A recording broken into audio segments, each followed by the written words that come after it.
Well, it's closed now, and it's still reading what is 0.6. We want us to open it again? Roger, open the vent and... I mean, it's open now. I'm sorry, Bob. It is now open and reading 0.6. It read 0.6 when it was closed. Okay, just leave it open now. Okay. And we will want to still check it prior to your sleep period. Okay.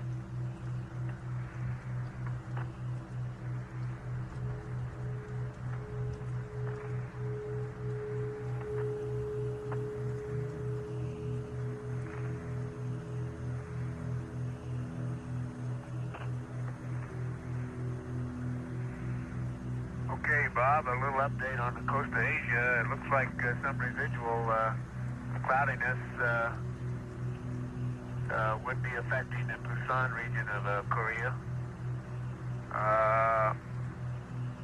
And also, that's residual after the frontal passage. And it looks like maybe Shanghai, after all, may have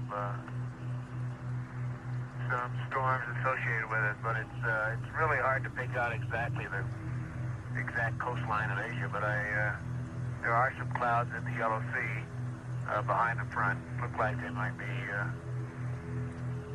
possibly some high cirrus as well.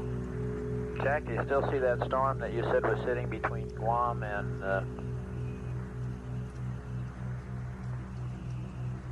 Borneo in that area? Okay, I see there is this cloud concentration between New Guinea and Guam. The more I look at it, the less well-developed it appears to me compared to some of the other circulation patterns. It could be just the residual depression from Teresa that's moved out into that area. It is an isolated, relatively isolated cloud pattern, fairly small, but apparently fairly dense. But it does not have a strong cyclonic pattern to it. Nothing at all like the pattern that now exists above Borneo and seems to be moving towards Luzon. Roger, we copy.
sleeping, we're moving into pieces of the pre-sleep checklist. Here's some onboard readouts for you. Battery C is 37.0. Pyrobat A 37.2. Pyrobat B 37.2. RCSA 9.5. Bravo 9.4. Charlie 9.4. Delta is 9.6.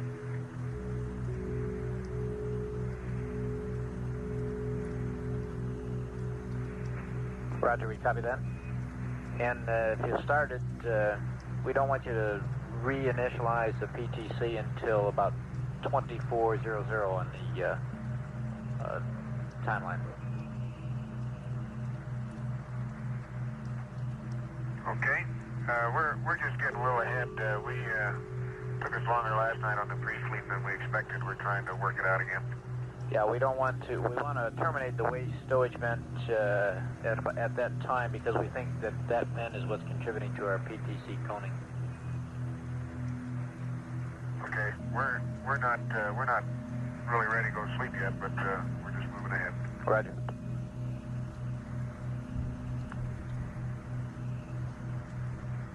And if it's okay, I'll cycle the H2 fans. Roger, we're standing by.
The fans are off.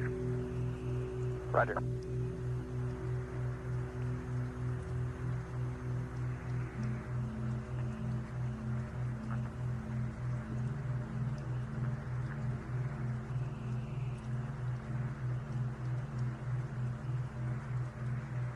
This is Apollo Control at 23 hours 25 minutes.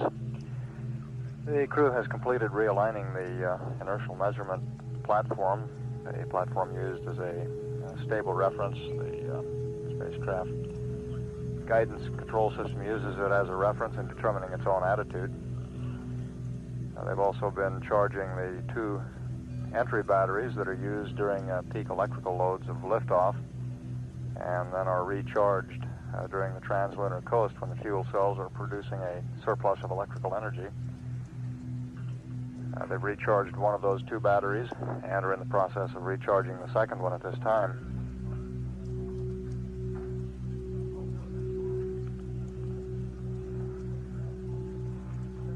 And you heard the crew describe going into their pre-sleep checklist, getting things aboard the spacecraft configured for the sleep period, which is scheduled to begin at 25 hours ground elapsed time, or a little more than 1.5 hours from now.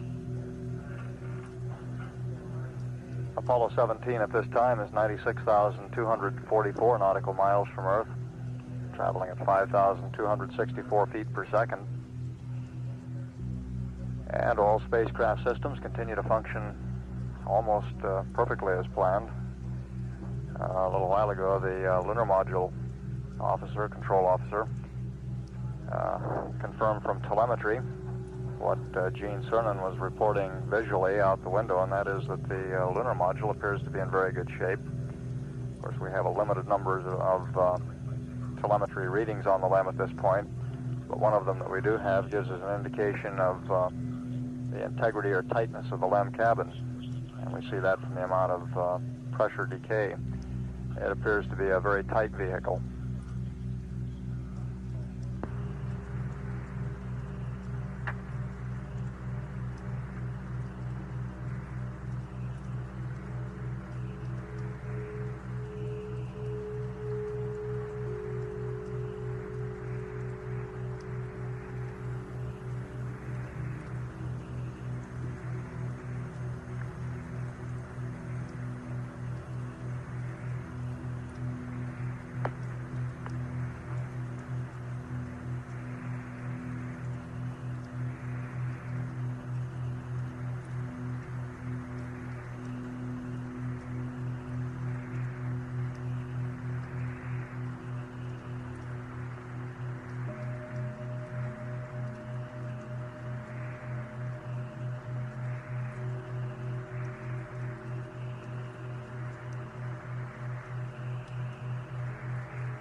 Hey Jack, we got a request in here from our Araya friends.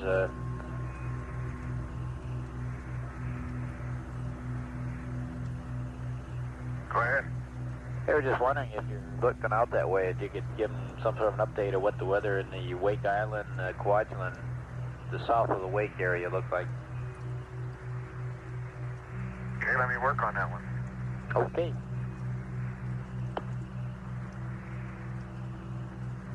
You're going to earn your American Meteorological Society badge here pretty quick. Okay. Let me get the binocular and we'll look at Wake Island.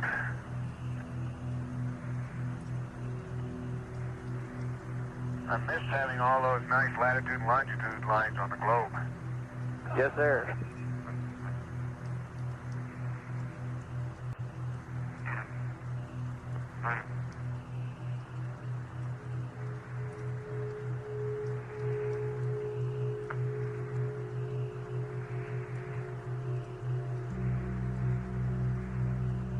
The Araya friends that Capcom Robert Overmyer was referring to are the crews of the Apollo range instrumented aircraft used in supplementing the manned spaceflight network coverage. They'll be leaving from Patrick Air Force Base prior to the end of the mission and flying into the Wake Island area to be on station during Apollo 17's re-entry and splashdown.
Bob, I'll probably have to work on this one a little more. But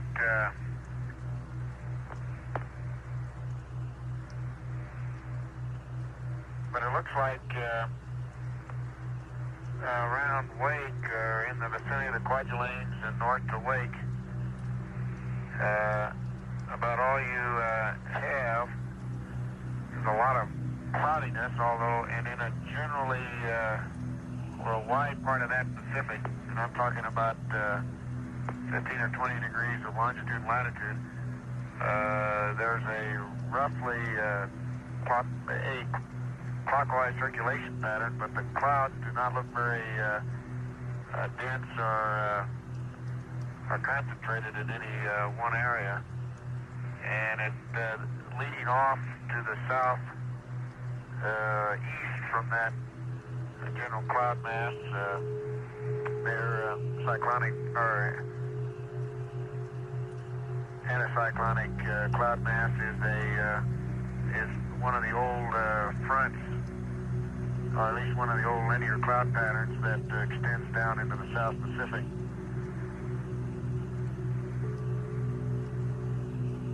Roger, Jack. I'm sure the Orion troops are listening down at Patrick and caught all that. Well, my guess is, Bob, and it's purely a guess, is that they're probably, if they were out there right now, would be experiencing intermediate layer clouds with scattered showers and not too strongly developed circulation system, so I can't predict the winds, but I wouldn't expect them to be anything what might be down associated with the remnants of the tropical depression Teresa. Now that Teresa, what's left of it, if I'm correct in picking it out there, probably is moving in that direction, although it looks weak enough that right now I don't think it'll be any big problem, and it may in fact go south of there. Roger, the frog I got in my hand for 3-hour-old weather has Teresa located just about in the Manila area. Did you concur with that, or do you think it passed the Philippines?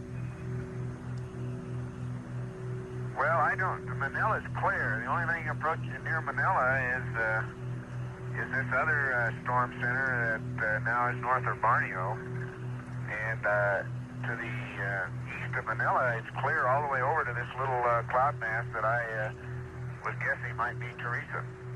Roger. Well, I say this was 3 hours old, so... About, I gave Gene Krantz some coordinates on it. You can look it up. Those were pretty good coordinates for that cloud mass. Now, whether that's really Teresa or not, I don't know.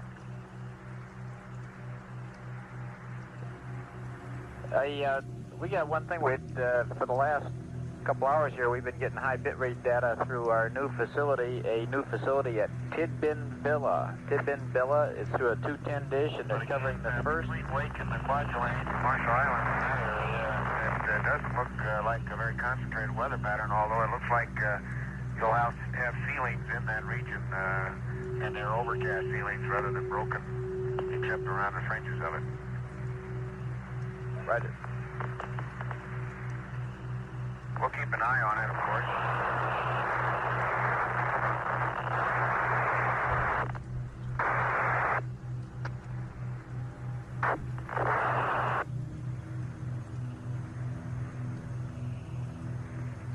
Jack, how do you read us now?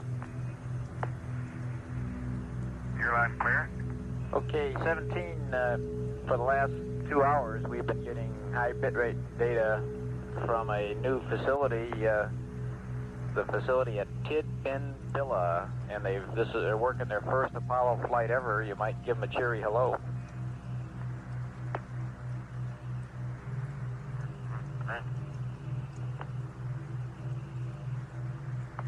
Tidbin Villa, is that correct? That's affirmative. Very close to the honeysuckle site. That? Very close to honeysuckle. Well, how you doing, Mike?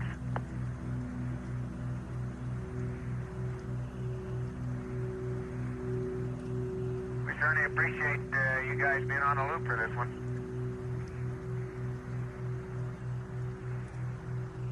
All right. Bye.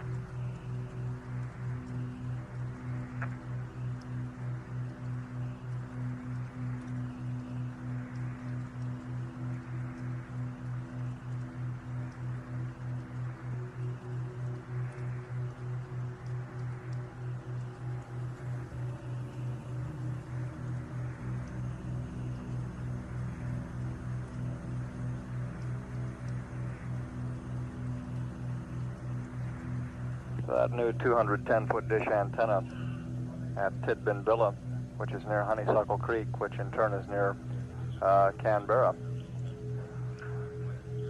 now online and accounting for our excellent signal strength from the spacecraft. Apollo 17 at this time is 96,958 nautical miles from Earth. The speed is 5,233 feet per second.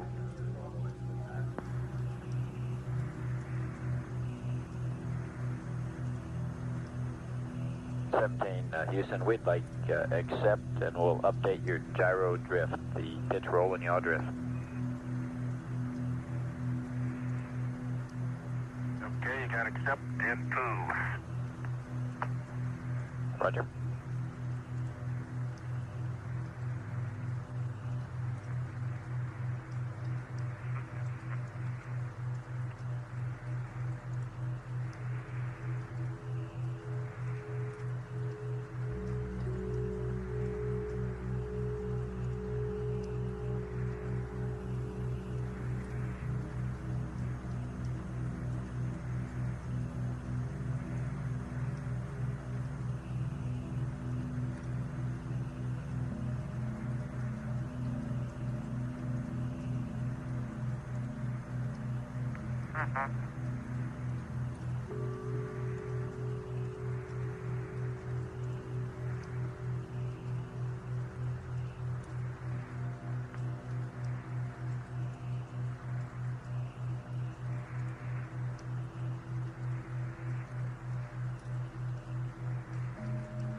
17 Houston, the computer is yours, and you can go back to attitude and reinitialize PTC whenever you want to. Go ahead, Bob. The computer's yours, Gene. Go ahead, and you Marie. can go to attitude and reinitialize PTC whenever you want to. Okay, did you mean to leave the computer with verb 21 down on 1 up? Roger, that's your computer with that as you got it. Okay, that's right, that's 1462. Okay.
Seventeen Houston. Roger, go ahead. Right, we've got a recommended configuration for your H2 fans and H2 heaters. We would like the H2 heaters 1 and 2 to auto, and H2 fans 1 and 2 off, 3 to auto. Your O2 heaters look good.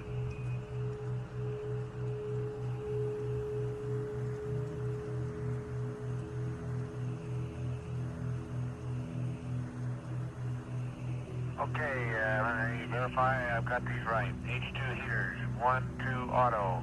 O2 heaters, 1 off, 2 off, 3 auto. H2 fans.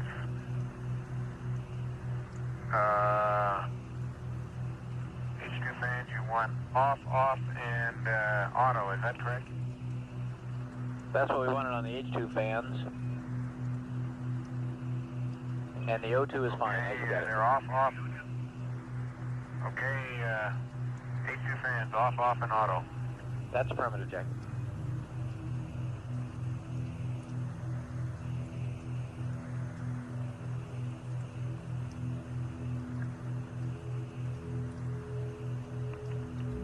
Okay, Bob, I just cleaned the seat circuit return valve screen here. It was probably as expected, a little crud on it. A few things have collected, but really not too bad. Roger, Gene.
Bob, a little more about Wake and the Marshalls and Fudge Lane.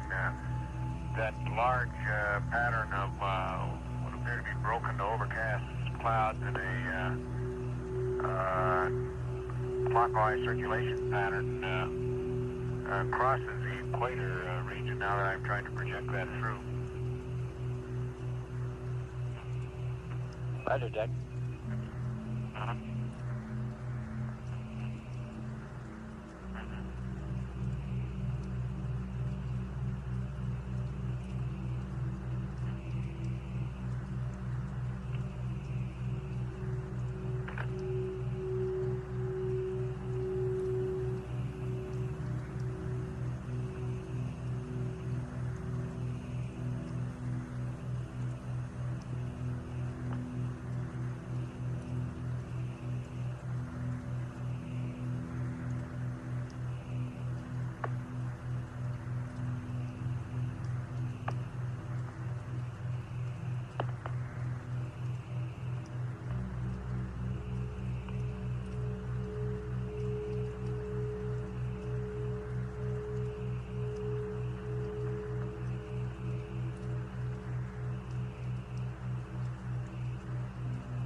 Houston.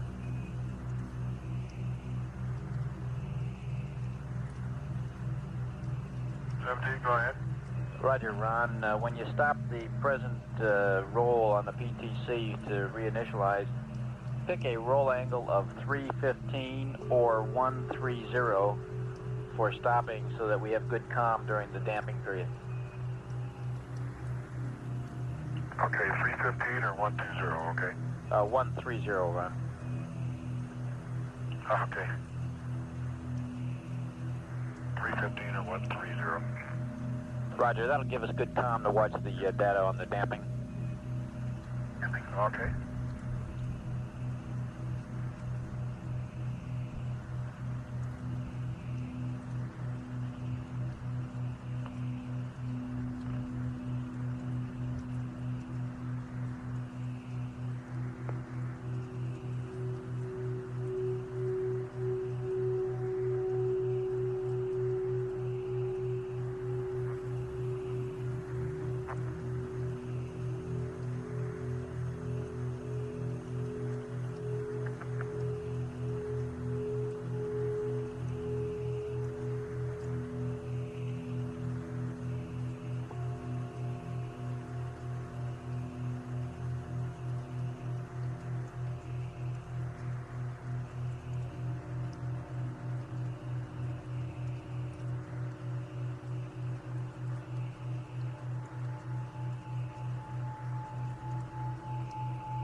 This is Apollo Control now 24 hours after liftoff. And Apollo 17, 97,917 nautical miles from Earth. The crew at the present time is stopping the passive thermal control mode. They'll be re-establishing it. It had begun to diverge a little bit, began to wobble about the axis. The concern in going to sleep with that sort of situation is that it will wobble through the point at which they would have gimbal lock. And of course we would wake them up before then, but in order to avoid having to disturb the crew's sleep, they like to get the passive thermal control very stable so that it'll hold up during the entire sleep period. And how do you read? Read you loud and clear, 17. Okay, we're at 300. You want us to go to 315 yet, or is 300 going to be okay? That's good enough, Gene. And we'd like you to close your waist bend at this time, please.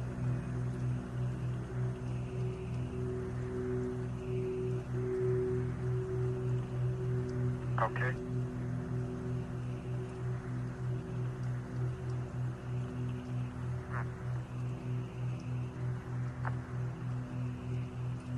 Okay, it's closed now. Roger.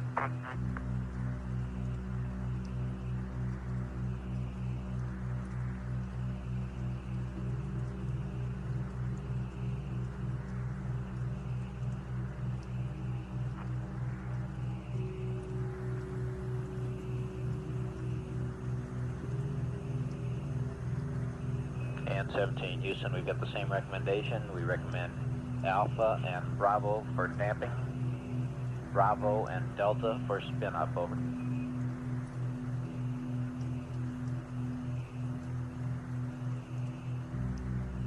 So it's Alpha and Bravo for damping and Bravo and Delta for spin up.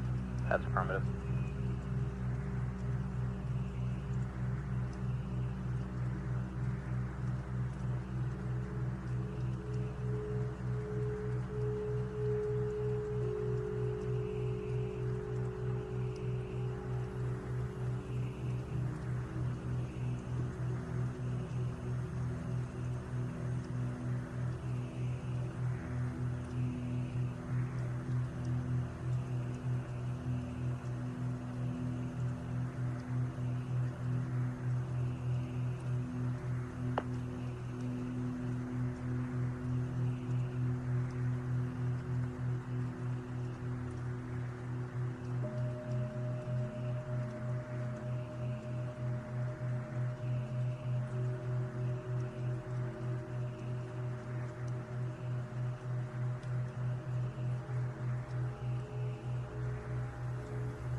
Seventeen Houston.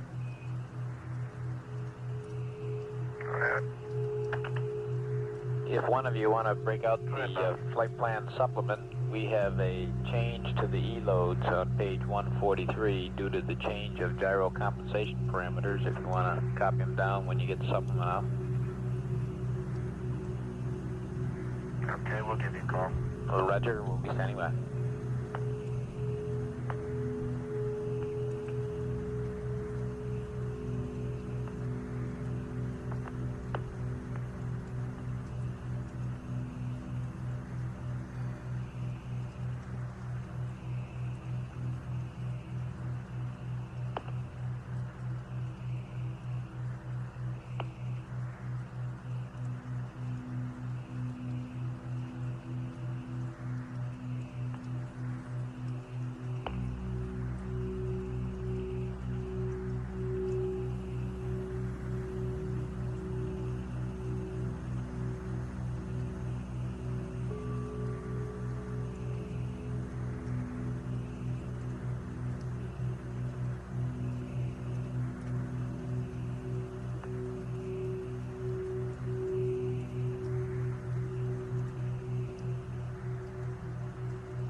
Bob, we're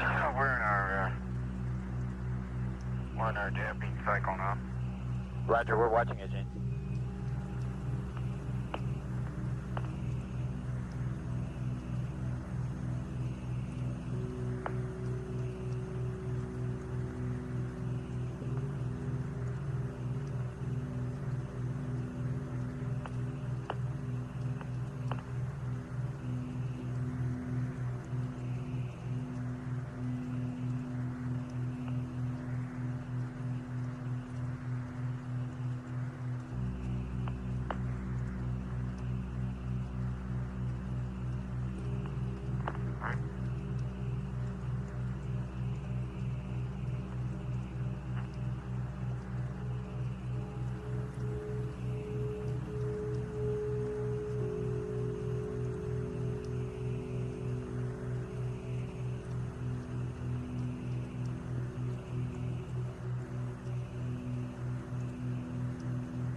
This is Apollo Control.